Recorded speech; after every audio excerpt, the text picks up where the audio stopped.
Assalamualaikum warahmatullahi wabarakatuh. Bismillahirrahmanirrahim. Alhamdulillahirabbil alamin. Pemirsa, bertemu kembali dengan saya Zainal Abidin.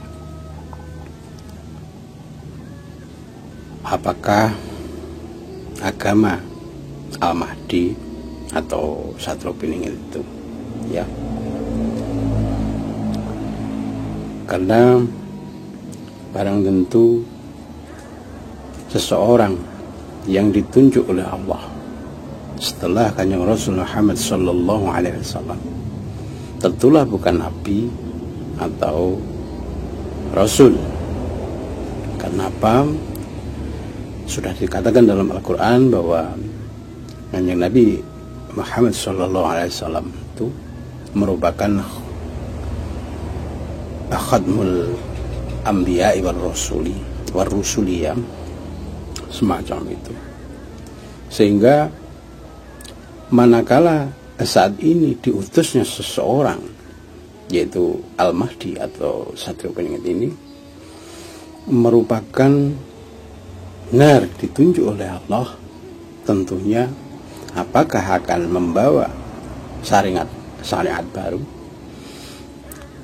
atau agama baru semacam itu ya. Karena sudah dijelaskan dalam Al-Quran bahwa Kanjeng Rasul Muhammad SAW merupakan khatmul anbiya wal mursalin. Maka tentu sosok saat ini yang ditunjuk oleh Allah sebagai Imam Al-Mahdi atau SP, tentu dia Imam Al-Mahdi ini tidak akan membawa ajaran apa ya, istilahnya ajaran baru atau agama baru yang menafikan agama-agama yang terdahulu atau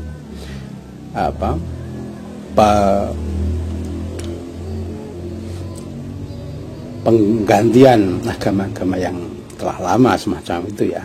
Saya sangat meyakini tidak demikian halnya, bahwa Allah mengutus seseorang yang bernama Al-Mahdi itu ya, tetapi untuk membawakan suatu agama baru tentu tidak, saya mengatakan demikian ya.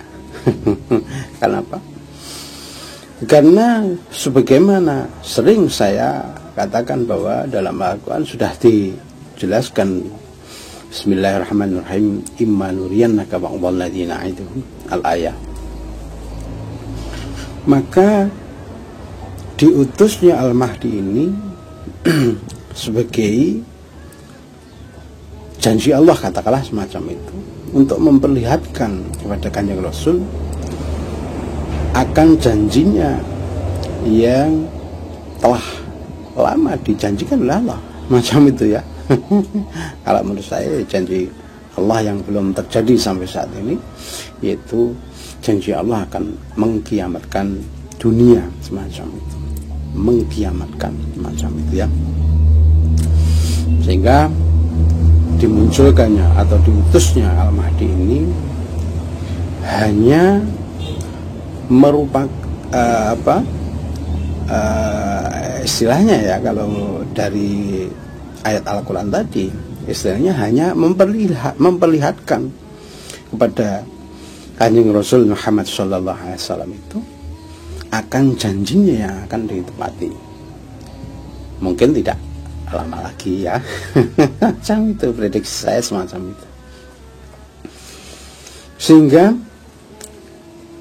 sebenarnya diutusnya Al-Mahdi ini sebagai pemenuhan keadilan di atas muka bumi dan kemakmuran itu, ya itu saja semacam itu. Jadi tidak membawa syariat, ajaran-ajaran baru yang katakanlah menghapus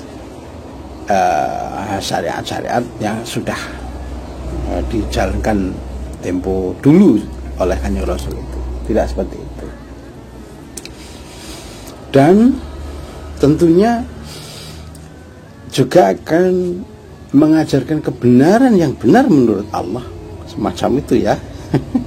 Jadi tidak hanya kebenaran menurut asumsi, atau tafsiran dari sampean-sampean yang berbeda-beda itu.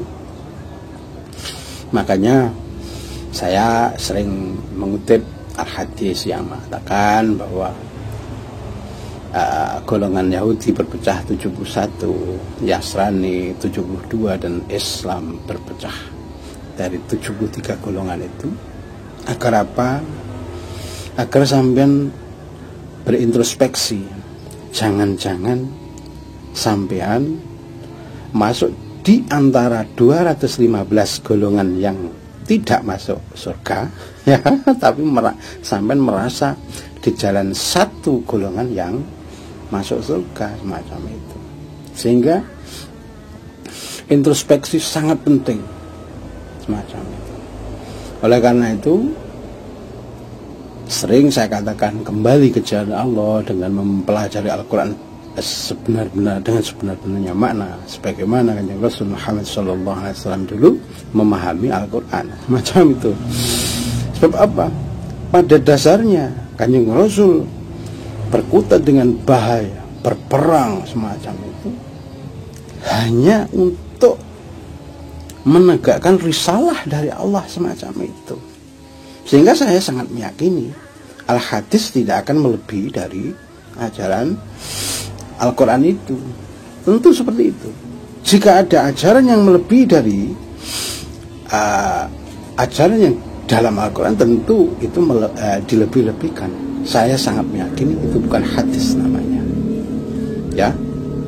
Sebab apa? Dari kategori hadis itu ada yang mutawatir, kemudian sahih, dhaif, dan maudhu, semacam itu. Saya sangat meyakini hal itu. Sehingga Kanjeng Rasul berperang apapun itu, ditegakkannya adalah hukum-hukum Allah yang ada dalam Al-Quran, tentunya semacam itu. Karena wahyu Al-Quran itu ya Al-Quran, wahyu dari Allah yang diturunkan ke Kanjeng Rasul Muhammad SAW itu ya Al-Quran itu. Manakala dalam Al-Quran tidak ada, tentu ya tidak usah dipanjang-panjangkan. Itu merupakan perintah Allah, semacam itu. Katakanlah semacam salat, ya. Dalam hadis yang banyak dipahami oleh umat itu, kata-kata itu ra'aitumuni sallu kama ra'aitumuni usolli, semacam itu. Tidak ada ajaran-ajaran yang mengatakan bahwa takbir harus mengangkat tangan atau tidak mengangkat tangan, semacam itu. Harus semacam apa, misalkan telapaknya harus menghadap. Ini tidak ada. Sehingga inilah yang ajaran ini yang akan dikembalikan, ya. Ajaran-ajaran yang murni dari Allah, dari petunjuk benar-benar dari wahyu Al-Quran, itulah yang akan dianjurkan oleh Allah.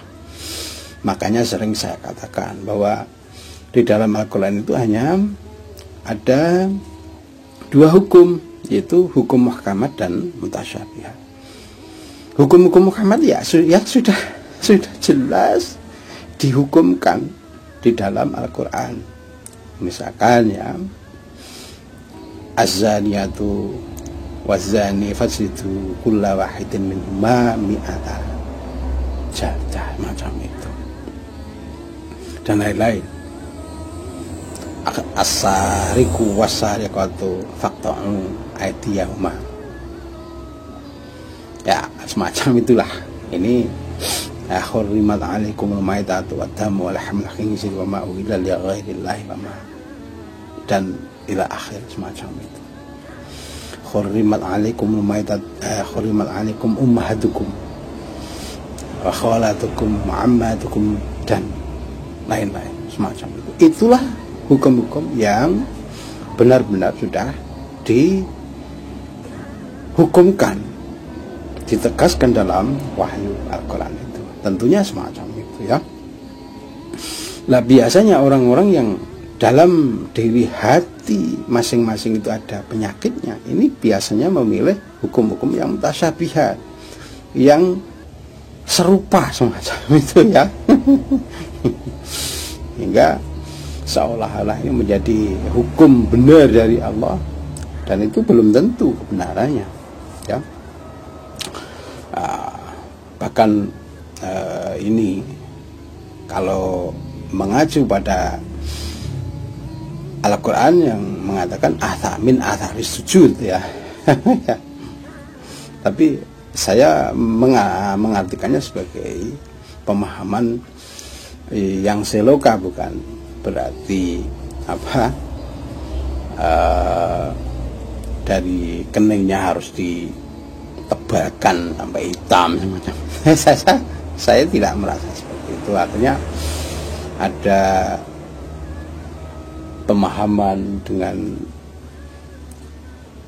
memanjangkan jenggot misalnya. Ini jelas di dalam Al-Quran tidak ada hal-hal yang semacam itu. Kemudian dengan diperintahnya itu ada memanjangkan jilbab semacam itu, ya. Jadi kecuali sesuatu yang harusnya bisa dilihat semacam itu, ya. Saya mengatakannya sebagai telapak tangan, wajah, ya, semacam itu, dan mata kaki semacam itu, ya.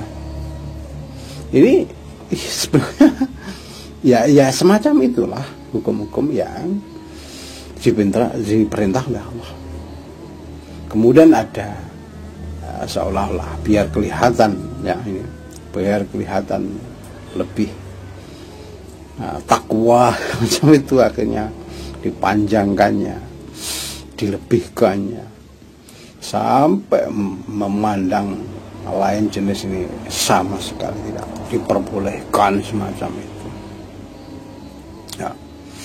Memang kadang-kadang rancu, ya, semacam itu, bahwa ada dalam Al-Quran itu yang mengatakan bahwa istri-istri Nabi itu hanya boleh jika ada tamu itu berbicara di balik hijab, ya, semacam itu.